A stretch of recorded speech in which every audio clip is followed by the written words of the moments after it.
Timberwolves last night, but the real story happened when Gorgui Dieng pushed Chris Paul to the floor, which led to an altercation where Gerald Green was ejected.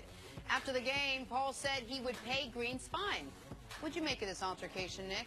Listen, I'm sure the NBA doesn't love that a fan got bumped into here because it got kind of bumped over into the crowd. But aside from that, that's what Gerald Green's there for, man. He's there to hit threes and add toughness. And you knock Chris Paul to the ground, I'm going to knock you to the ground. That's why the Rockets want Gerald Green on the team. Man, if you have an altercation between players, you don't want to have it in Detroit because we know how the fans are there. We know, yeah, based on Deontay and them as people. But Minnesota, look how nice these people are. Oh, man, all shucks. This is the nicest people in the world. Go on out there and y'all play. In Minnesota, you're fine. You don't have to worry about any lawsuit. These are the nicest people in the world. Detroit, that's where the malice at the palace was. That's where Ron Artest and our friend Steven Jackson was in there throwing them bows in the stands. And so you're saying Minnesota? People are so nice. They're not even videotaping the whole thing. Oh, guys, just calm down. Peace. Peace on earth. CC. But Gerald Green sticking with the Rockets and playing meaningful minutes for the Rockets. How about this? Gerald Green might have a bigger impact on the Rockets' ability to win a championship than Joe Johnson would. Like, he's a guy that anyone in the league could have had. He's had off-the-court struggles, right? But he has been a valuable piece for a few teams now. We know from talking to the owner how much the owner liked him. He couldn't believe he was available when they picked him up on the 10-day deal, and he's been excellent for them. And now Chris Paul's going to pay his fine, which is good because Gerald Green's making that league minimum money. That fine would have been a check and a half for him. Finally, LeBron James continues his stellar month of March. He had 33 points, 13 rebounds, 12 assists in a win over Chicago on Saturday. It was his 15th triple-double of the season, and LeBron is averaging 30 points, 10 boards, 9 assists throughout this month, which is not bad. How does he continue to impress game after game in year 15, Nick? Well, the LeBron somehow having the best offensive year of his career, arguably, in year 15, is not something I saw coming. And LeBron having 2 of the best months of his career ever, these last 2 months, is also not something I saw coming. But since he averaged for the first time in his career a triple-double for a month this past February, this month, the month of March, he's giving you 30 points, like you mentioned, 10.4 rebounds, 9.1 assists. So he might average a triple-double for the second consecutive month.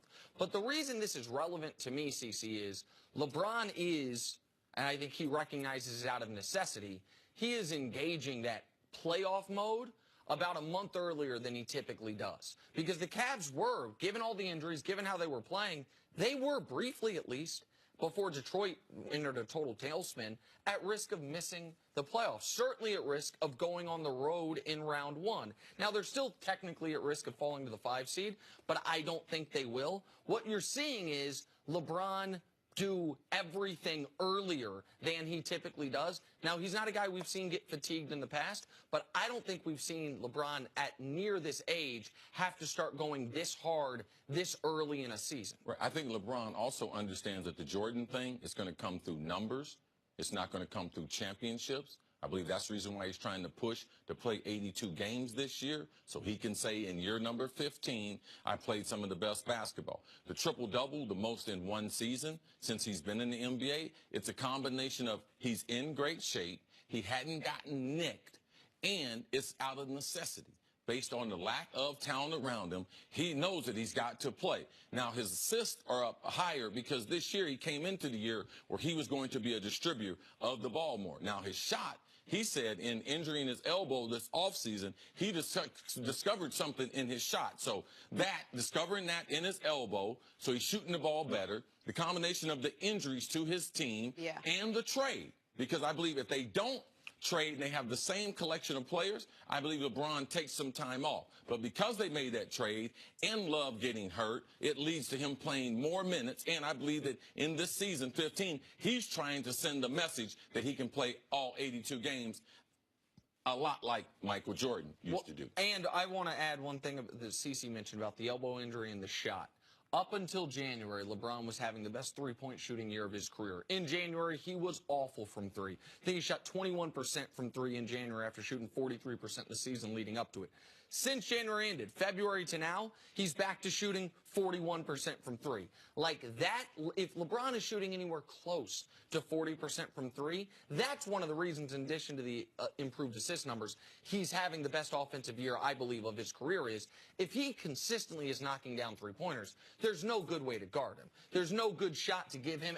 And he's now developed that fadeaway he likes so much on the left corner, like the left elbow fadeaway that we saw him win a game with, that we see him go to in fourth quarters regularly now. He did that again against Chicago. Is there anything that he's not improving on? Is there anything that he's doing worse in year 15 than he has been doing in years past? Well, he can't play the type of defense. Correct. He doesn't put the type of energy into the defensive end until they get into the playoffs or in clutch. Why? Because situation. it's so just draining? If you say you don't put the energy in, that's different than saying you don't have the skill set anymore. No, he's that's human. Something you could... He's human. He's rested a little bit on defense. Yep. I mean, he's not as athletic either at 33. Like, it's impossible. I think if he were going all out, he still wouldn't be as good of a defender as he was his first couple years in Miami. One of those years in Miami, he should have won Defensive Player of the Year. He was, at a point in time, the league's best defensive player. Now, even if he goes all out, he wouldn't be the league's best defensive player. But when you're carrying such a load on on offense, you've got to rest at times. This is what we saw when James Harden was getting criticized a lot. He was the Rockets' only offense. If you're going to play 80-plus games, what's up? James Harden has never been an elite defender, even since second grade. Oh, no. Like, he was a liability defensive. I absolutely agree with you. But what we've seen this year is because he is carrying a smaller load offensively, even not as... I think it's a conscious effort by James with that team with Chris Paul and C.J. Tucker, the mental toughness. Yeah, he decided, I'm going to play more defense. Because you can't play that type of offense, be that athletic, and then once the ball turns over and you're on the defensive end, just be a liability. I agree that part of it was, with James, a lack of attention to detail and a lack of focus on it. But I also truly believe the 2 years he was the worst at defense, people were making fun of him. He led the NBA in minutes and games both years. He was the only offense on their team and their only guard that threatened you. If you're going to play that type of minutes, you're going to have to rest on some ends of the court. And I think you're seeing something similar with LeBron. With the workload he's carrying offensively, he's going to have to find time to rest. If he's not going to take games off, and he's going to play 38 minutes per game. All right, let's talk some football. If you are a Jets fan...